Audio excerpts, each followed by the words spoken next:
Hola, bienvenidos a este su espacio Educateca para Todos. Yo soy Betty Zárate. Y yo, Vanessa Juárez, y el día de hoy estaremos hablando sobre el documento recepcional. Queremos compartirles un poco sobre la construcción de este importante trabajo como un paso final de nuestro último año de formación profesional. También hablaremos sobre nuestra experiencia y algunos consejos basados en ella. Primero que nada, ¿qué es el documento recepcional? En este documento se registran y sistematizan desde el inicio del séptimo semestre las experiencias de trabajo docente obtenidas en instituciones educativas con servicios de educación especial, tanto escolarizados como de apoyo. La elaboración del documento recepcional, junto con el trabajo docente, el análisis de la práctica intensiva y el diseño de propuestas didácticas, nos permiten desarrollar y consolidar habilidades intelectuales, contrastar la teoría con nuestra práctica y así sistematizar las experiencias docentes con el fin de comunicarlas adecuadamente, pero por escrito. Y bien, ¿cuáles son las líneas temáticas del documento recepcional?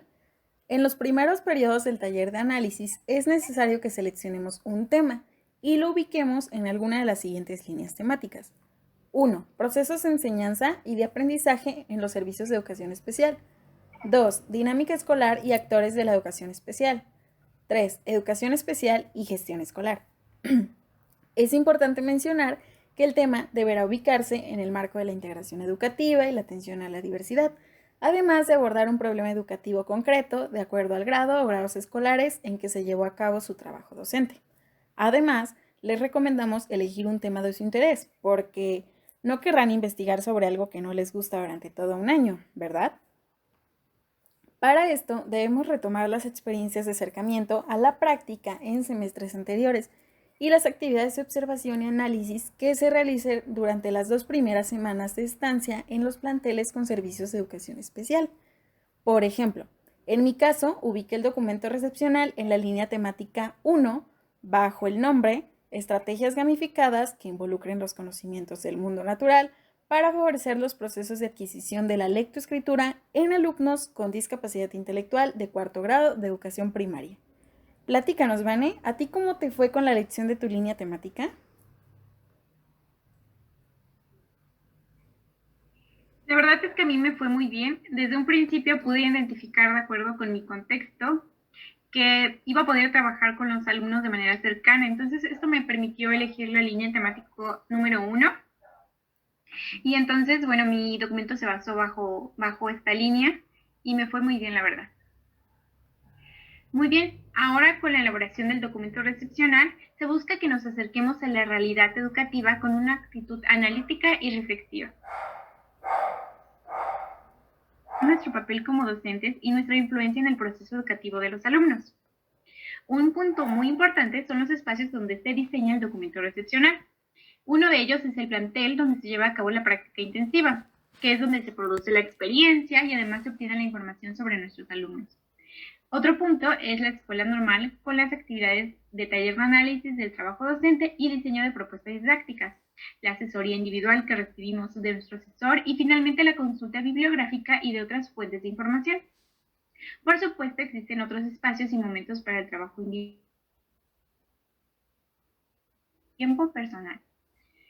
Bueno, en cuanto a la información sobre el tema, debemos elegir un tema que nos interese y nos guste, ya que así no perderemos la motivación al conocer más sobre él. También así será posible plantearse propósitos claros. Por ejemplo, en mi tema trabajé con la configuración de una comunidad reflexiva para trabajar competencias socioemocionales.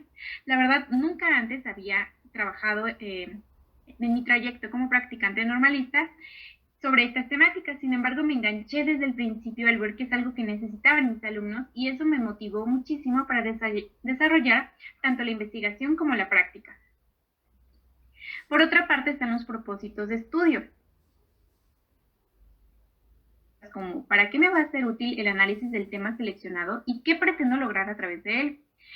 En esta parte es recomendable que se indaguen sobre los verbos para redactar estos propósitos, desde el general hasta los objetivos, y recuerden abarcar preferentemente un solo verbo objetivo. Yo delimité los 3 siguientes.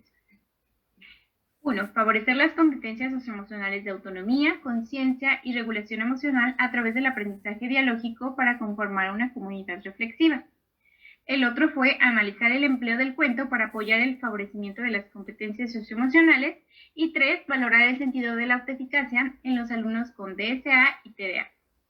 A partir del manejo de las competencias de autonomía, conciencia y regulación emocional en el contexto de una comunidad reflexiva. Es importante decir que estos propósitos no salen de la manga. Sin embargo, forman parte de la construcción que vamos haciendo y la identificación de necesidades.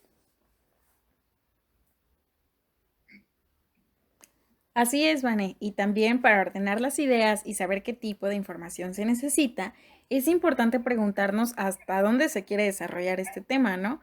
Y qué es fundamental y tener presente durante todo el trabajo. Es indispensable plantearse preguntas, y no solo al inicio, sino durante todo el proceso de construcción, porque de esta forma tenemos un referente para orientar el trabajo hacia los propósitos que se persiguen.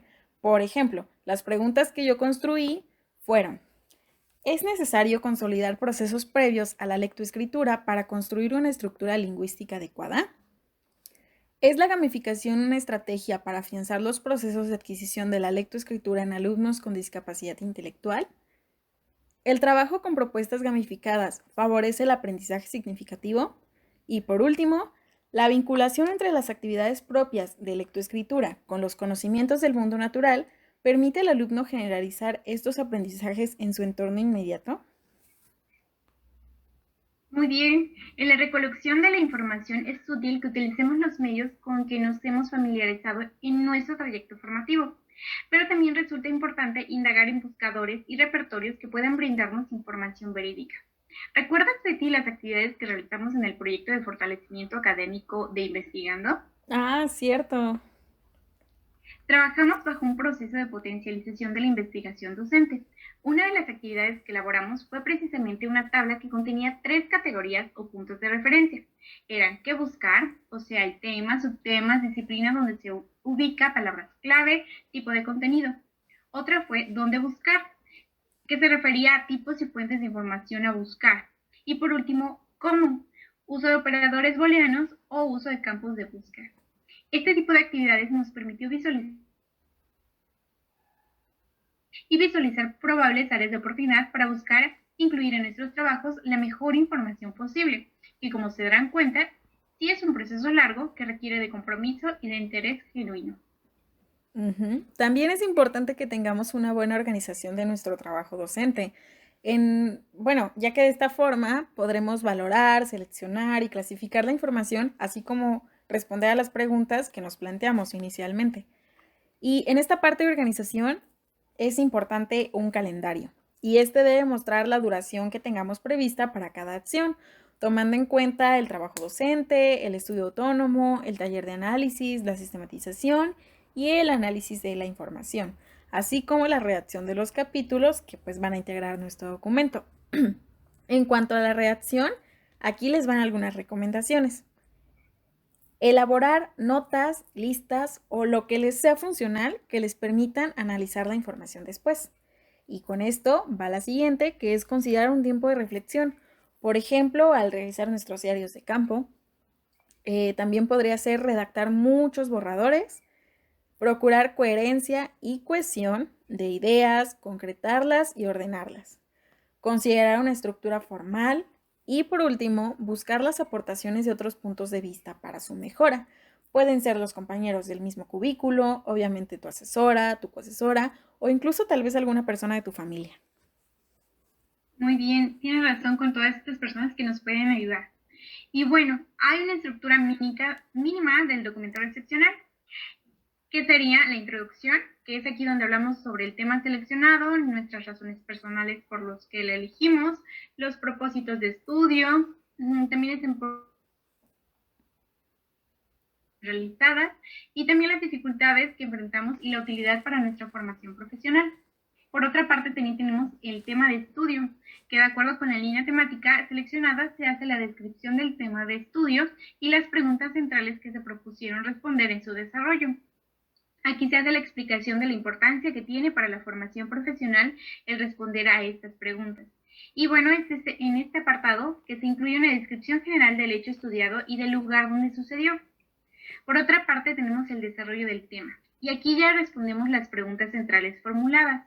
Es el apartado central para el trabajo y puede estar formado por varios capítulos. El título de cada uno de estos dará una idea clara de su contenido. Es en este momento en el que nos enfrentamos a plasmar por escrito nuestros hallazgos, producto de la investigación, observación y el análisis y la reflexión realizadas a lo largo del estudio.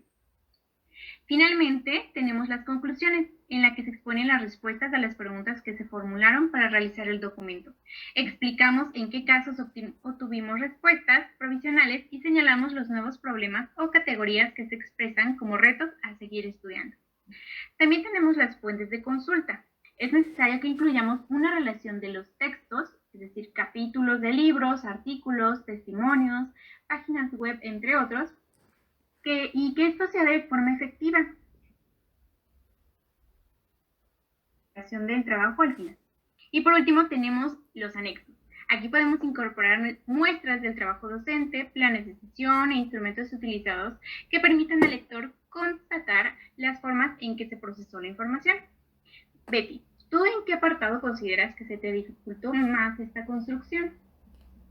Ay, bueno, pues yo considero que fue en la parte teórica, más que nada en buscar y utilizar fuentes de consulta que fueran actuales, que fueran verídicas, que tuvieran realmente un sustento que me permitiera pues defender mi documento, y tal vez también diría que en las conclusiones, porque por ahí tuve como un momento de bloqueo que como que ya no sabía ni qué poner, la verdad, pero al final pues se resolvió y todo salió muy bien. Muy bien, es cierto que a veces tenemos ciertos momentos de bloqueo, pero pues no pasa nada, continuamos y es parte también del proceso. Para Y finalizar, bueno, consideramos importante darte a conocer las características de la presentación resumidas en 4 puntos. 1. Legibilidad. Es importante que cuides que tu documento tenga una coherencia argumentativa, tenga fluidez y claridad en la exposición de tus ideas. 2. El documento debe tener una extensión mínima de 43 a 48 cuartillas de contenido. 3. Los apoyos gráficos, como tablas, gráficas, fotografías, videos y lo que se te ocurra. El uso de estas fotografías y videos puede apoyarte mucho en la argumentación de tu documento. Y 4, por último, las características tipográficas. Estas van a ser determinadas por la academia y se te van a dar a conocer al inicio de la construcción de tu documento. después de toda esta información y recomendaciones que les hemos dado, nos gustaría dar unas últimas recomendaciones generales. Así es. Como primer punto, diríamos citar con las reglas del formato APA que se te especifique.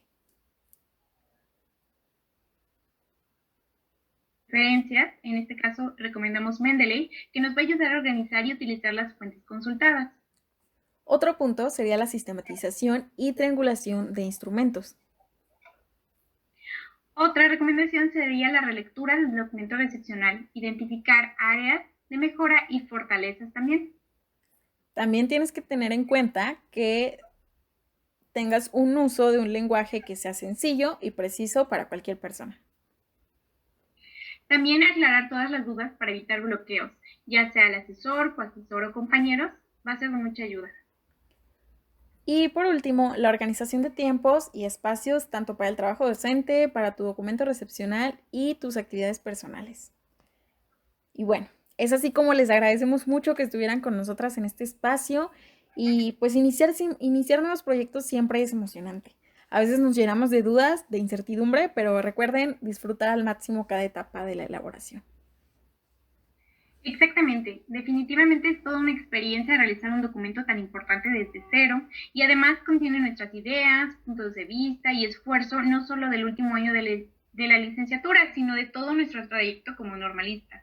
Ánimo y mucho éxito. Nos Nos vemos. vemos.